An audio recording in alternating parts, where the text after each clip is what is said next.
All right, number 8. Number 8 is one of the first things that you have to do with your students, and then you need to continue doing throughout the year. And this is screening kids and using the right data to guide instruction. It's very important to use the right progress monitoring tool that will give you the best information to plan. So, when thinking about data, I always like to think about these 3 things here. And this is something that I learned from Deb Glaser in her top 10 tools. So, check it out if you haven't. Um, so, when you're thinking about data, number 1, who are the kids who might need help? Number 2, what kind of help do they need? Is it phonological awareness, fluency, comprehension, oral language?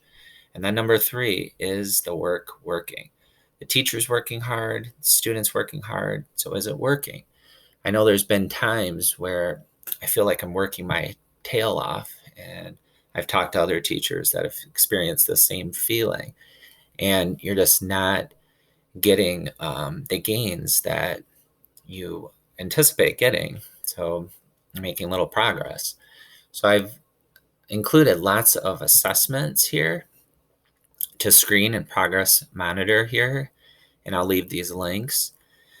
One of them that I've been researching and looking into is Acadience, and this is formerly known as Devils. It has a lot of really good benchmarking tools and progress monitoring tools. I really like a lot of these. Now, I can remember doing this during my reading first days and giving these nonsense word fluency tests and not thinking they were very meaningful. I was like, these aren't even real words.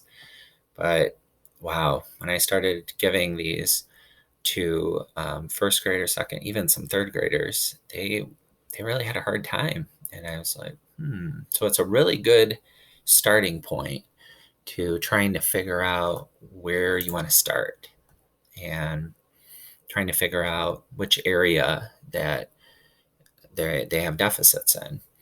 So most in Michigan are using the NWA as a universal screening tool, and this is only the first part, though. Many of us also use the DRA.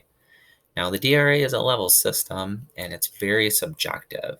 So it might help with some student reading behaviors, but it really won't give you the information that you really need to target specific needs. So this always takes me back to the simple view of reading and remembering that in order to get to reading comprehension and get the gains that you want, you need to have language comprehension and decoding. And fluency is the best place to start because it serves as an indicator. I think of it as like a thermometer. So this will help you monitor if the intervention's working. 80% of the time, the students that have a low ORF or oral reading fluency score, it's due to decoding issue caused by low phonological awareness and or a phonics issue. So this is a piece that I'm still learning a lot about, and thank you to Stephanie Stollar for always answering all my questions. I really appreciate it. I'm just looking, for the best ideas that will complement my school's programs and be the most effective to help students.